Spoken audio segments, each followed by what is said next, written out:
Okay, Is that 8th grade? No, we were in the 10th. 10th grade. Okay. Rolling. Well, let's start with that. I mean, first of all, how did you meet your husband? Well, we went to high school together, and we started dating in the 10th grade. And here we are. 40 years, no, more than 40 years. We've been married almost 40 years. Wow, that's incredible. Okay, just catching your arm. Now, did y'all get married in the 9th grade, or did you get married? We got married just before his sophomore year of college. That's great. Okay.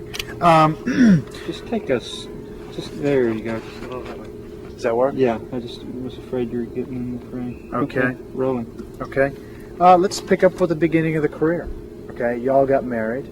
You had one child, I guess, at the time you started coaching, right? And then talk me into what happened with Billy Dean. By that time, we had 2 children. The end of the first year of coaching, and Billy Dean had been an outstanding player and had been named to All-Star game, and he was getting ready to leave to go to Atlanta to play in the All-Star game, and had gone fishing just a few days before and drowned in the river. And Ronald went to help look for his body. They could not find it. It was hours before they could find it. And that made a really big impression on me, because he had just spent on Sunday afternoon, had spent the afternoon with him in the gym. And at that time I thought, well, you know, he's spending more time with other people's children than he is with our own. And but that made such an impression on me that he could have an influence on other people's lives, and it didn't matter how much time he was spending with them. So if I was going to have him spend time with me and the children, we were going to be with him in the gym. So we have done that ever since. Wow, so just that one story turned everything around. Okay. Ready? Rolling. Okay. We were talking before about a typical schedule between a husband and a wife. The typical schedule, I guess, between most husbands and wives would be 8:30 to 5 in the afternoon, come home and eat supper and watch TV and go to bed. At our house, we have no schedule. We practice football on Thanksgiving morning, which is wonderful. It's wonderful to have to do that, because that means you're in the playoffs.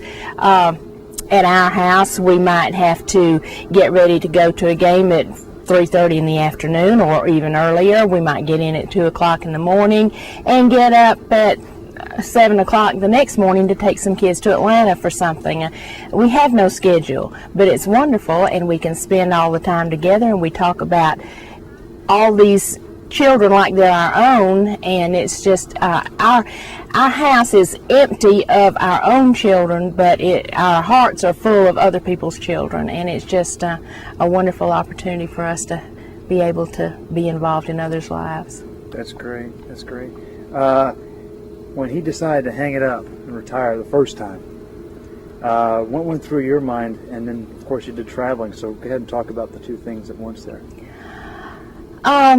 Well, the last games that we played, when we knew it was going to be the last ones, or we thought it would be the last ones for a long time, it was very nostalgic. I didn't know what we were going to do. We were excited about doing. We had a son with the airlines, and we could travel all over the world for little or no cost, and we wanted to spend some time doing that.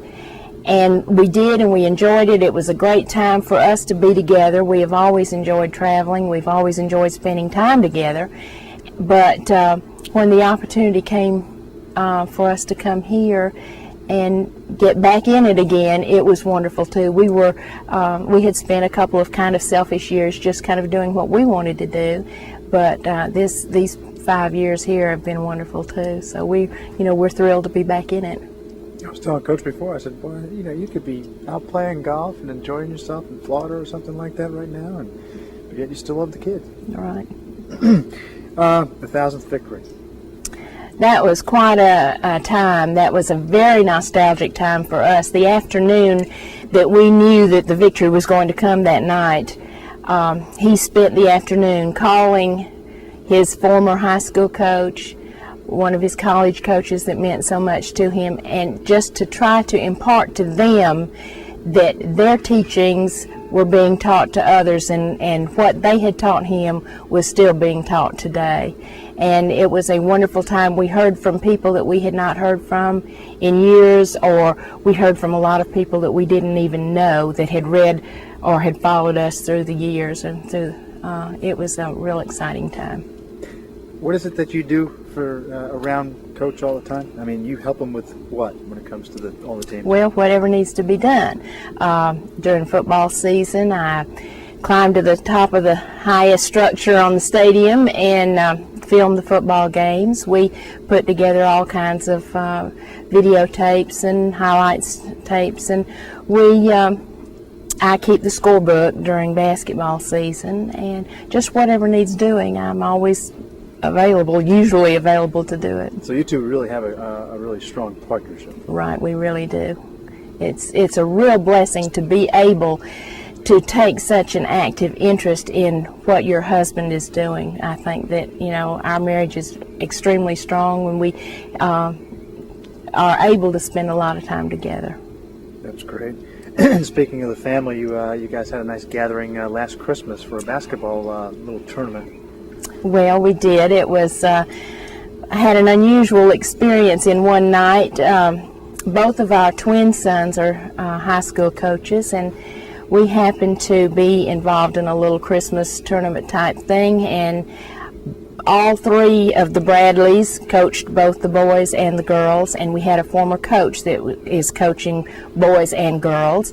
So they decided it would be nice to get together and have a Christmas tournament and play. Well, it so happens that we played our son Bill's girls, then we played our son Bob's boys, and both the sons beat the dad on the same night, and that was not a good night for Dad. Oh my gosh. Why do you devote so much time to the youth?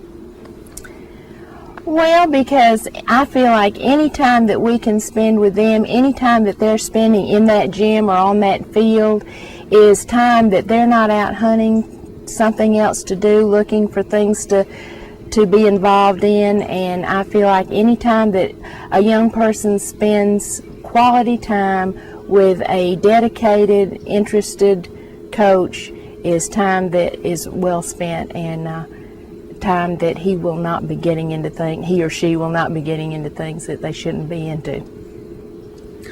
8 minutes there. Eight in?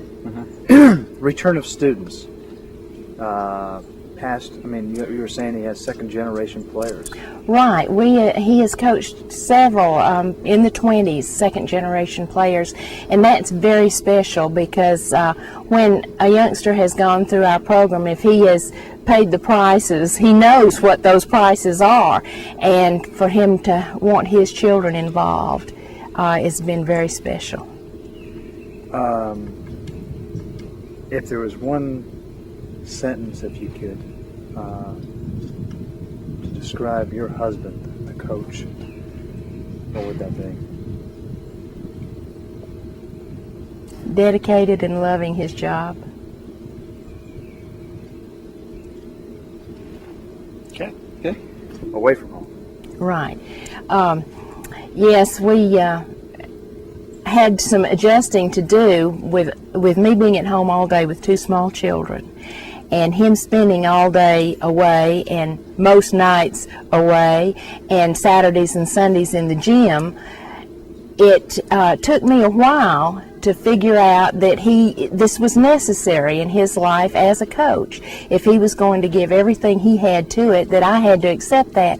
But one special thing happened to make me understand that all of this is necessary, and it's also very worthwhile. And he had a player that was named to the All-Star team.